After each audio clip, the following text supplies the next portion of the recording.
Even though Vin Diesel said winning is winning in Fast and Furious 1, that's not always true, and MMA is a great example. You can absolutely win in ways that immediately turn fans against you. Maybe it's how you fought, maybe it's how you carried yourself before, during, or after, how you reacted to the win. There's a whole host of ways that you can become the bad guy after a victory, and today we're going to be talking about all of them. I'm Tommy from MMA On Point, and these are 10 times fighters were villainized for how they won. Small bit of a caveat to start, we're not going to be focusing on hometown losses. That's cheap heat. Hometowns will boo any local loss no matter what. They booed poor Benson Henderson while he proposed to his girlfriend because he'd just beat Giblert in San Jose. So those don't count as true villainy, but these do. Number 10, Ihor Potieria versus Shogun Rua. Okay, so here's the thing. Fans are very protective of old legend fighters who stay too damn long in the game. It's not that we're expecting all of them to have a fairy tale send-off like Robbie Lawler, but at the very least, we hope that they don't get beat up too bad and they get the respect they deserve. So if you're some rando up-and-comer that is put up against an aging beloved legend in the final fight of their career because they couldn't possibly handle a fight of a higher level anymore, you better realize the situation you're in. Nobody's expecting you to lose this fight. There's a reason in your debut, Ihor Potieria, that you're fighting Shogun Rua, okay? It's because it's the best chance the guy has, which isn't to say he had much. So if you beat him, and do what you have to do, of course, but if you beat him, don't taunt him. Show this legend whose career you just ended easily in the first round some damn respect. Nobody told Ihor that shit at all. Instead, he did the suck it. I swear to God, he did the suck it chop. It gets partially cut off, but yeah, suck it, terrible dance. Then he does the Matumbo finger wag at him, then jumps up on the cage like he's Connor at MSG becoming the double champ. I'm fucking pissed just describing it. Produces his first UFC win.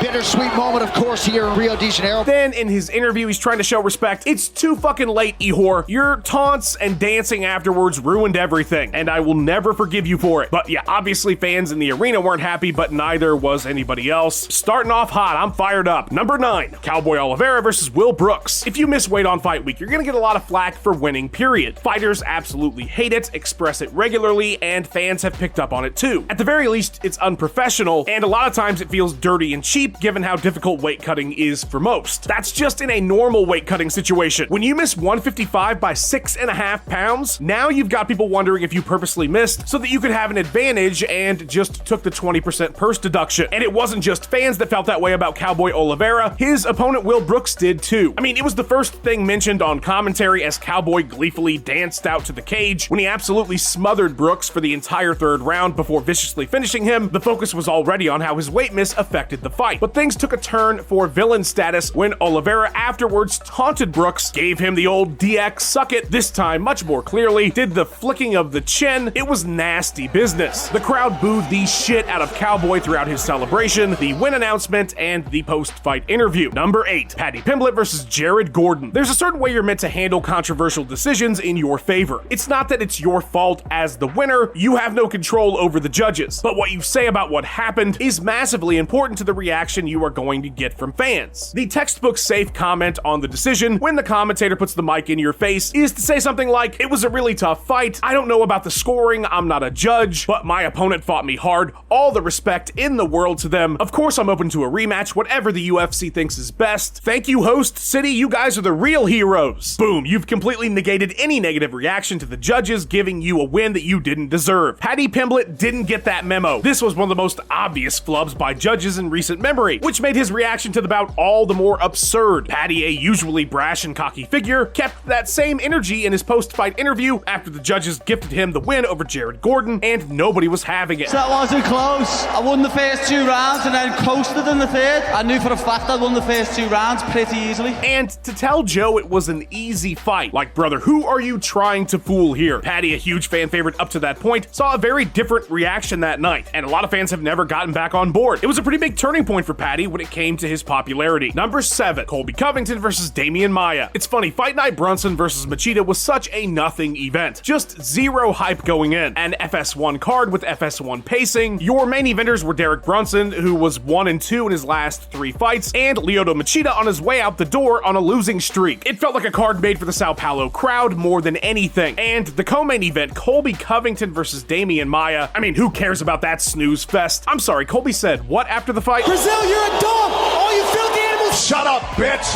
Yes, that now infamous post-fight interview would set social media on fire and overnight make Colby Covington a name anybody even recognized for any reason. And in large part it was because they were angry at him, and he would ride that wave through a series of victories, another of which notably bothered fans when he worked over the beloved Robbie Lawler and then took a pretty classless shot at Matt Hughes. You stay off the tracks when the train's coming through, Junior! But we all know the song and dance by now, no need to rehash it all. And I think Covington himself would be offended if his win over Maia didn't make the list. So you're welcome, Colby. Number 6. Brock Lesnar versus Mark Hunt. When asked about Mark Hunt's comments regarding his accusations that Brock Lesnar had been on steroids his entire life, the Beast Incarnate famously had this to say: I'm a white boy, and I'm jacked. Deal with it. As it turns out, Brock Lesnar was not just a white boy and jacked. He was in fact taking PEDs, at least in the instance of his bout with Hunt at UFC 200, as he would fail a pre-fight screening and one after the bout. Might have had something to do with him taking the fight on a month's notice and getting an exemption for the 4 months of USADA testing required to return from retirement. At any rate, Lesnar would earn a victory in what would turn out to be a pretty largely uneventful fight outside of the bullshit that would follow in its wake. It just looked really bad. The UFC granting him that exemption, then him winning the fight, getting popped, and fucking right back off to pro wrestling. Suspension? Suspend what? I'm retired. Oh, and that $250,000 fine? How about I pay you a whole briefcase full of go fuck yourself? I'm never paying that fine. Literally nothing happened to Lesnar for this, like at all. He got a huge payday and left. Mark Hunt would fight what happened for years following in court, but ultimately be awarded nothing. The bad guy won this one, and left a bitter-tasting capstone to his pretty incredible MMA career otherwise. Number 5, Yoel Romero versus Tim Kennedy.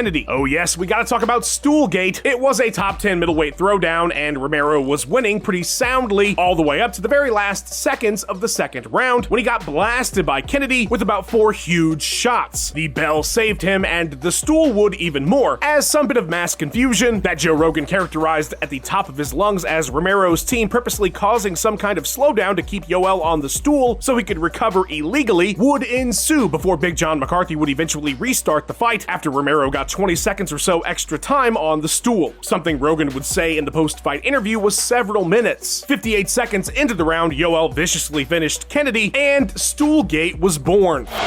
Wow!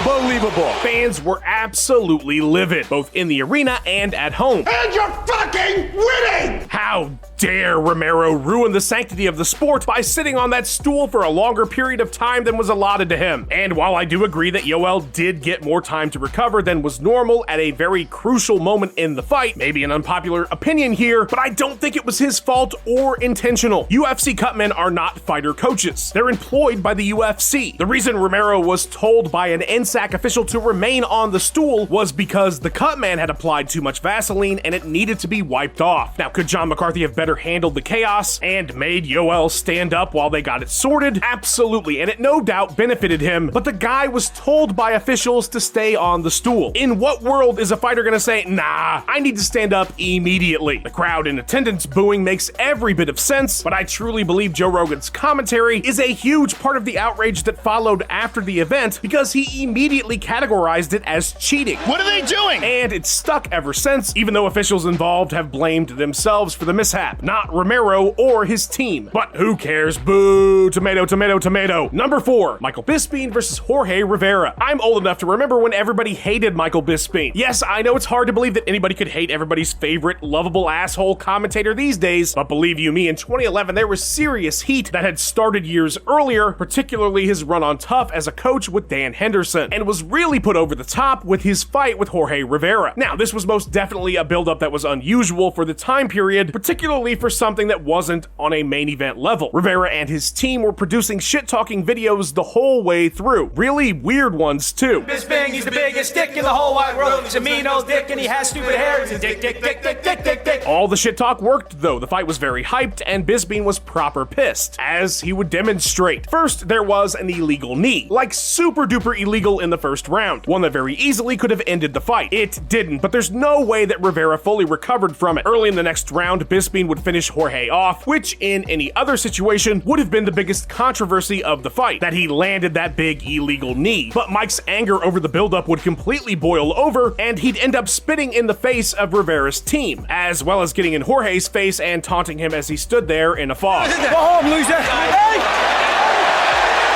Real classy. Now, the Count claimed the knee and the spit were both accidents, that he got too excited and threw the knee early. And as for the spit, he was trying to spit on the ground. Here's what Dana White thought of that. I think that the knee was intentional. Absolutely meant to spit on that guy. Number 3, Tito Ortiz versus Chuck Liddell 3. This fucking fight is gonna haunt me for the rest of my days. It's never gonna stop coming up in videos about horrible shit because it's just one of the worst things that's ever happened. I know that's a bit hyperbolic, but in MMA terms, it's like the Great Depression. What's funny is that I think in any of their bouts, had Tito won, fans would have made him the villain. Like somehow collectively, everybody just seemed to be on the same page about this rivalry. We were all like, yeah, fuck Tito Ortiz. But at least those first 2 fights happened in the primes of their careers. This abomination took place nearly a decade after Chuck Liddell had retired. A retirement, let me remind you, that was because everybody was starting to get really worried about the accumulated damage that Chuck had taken. Meanwhile, the bizarrely ageless Ortiz had just had a fight a year prior and was largely active in the 8 years that Liddell was in retirement. So this was a disaster from the damn start, and nobody would have liked any outcome that involved Chuck getting knocked out. Is it crazy that we're sitting here watching these 2 guys fight right now? But then Tito made it infinitely worse. He gets this horrible knockout on this beloved 48-year-old man, and then starts celebrating like it meant anything to their rivalry. He did the burial taunt. He's up on the cage wall screaming. It was like if Wile E. Coyote finally caught the Roadrunner because he had arthritis now and had developed COPD, so he couldn't even really run anymore. It's the hollowest of victories, Tito. You didn't overcome your rival finally. You beat up the MMA equivalent of current-day Alan Alda. Number 2, Tyron Woodley versus Stephen Thompson 2. Let's be honest, Woodley was up against it already with fans because he was outspoken. Look at the boos the guy got at the 205 presser leading up to the first fight with Thompson.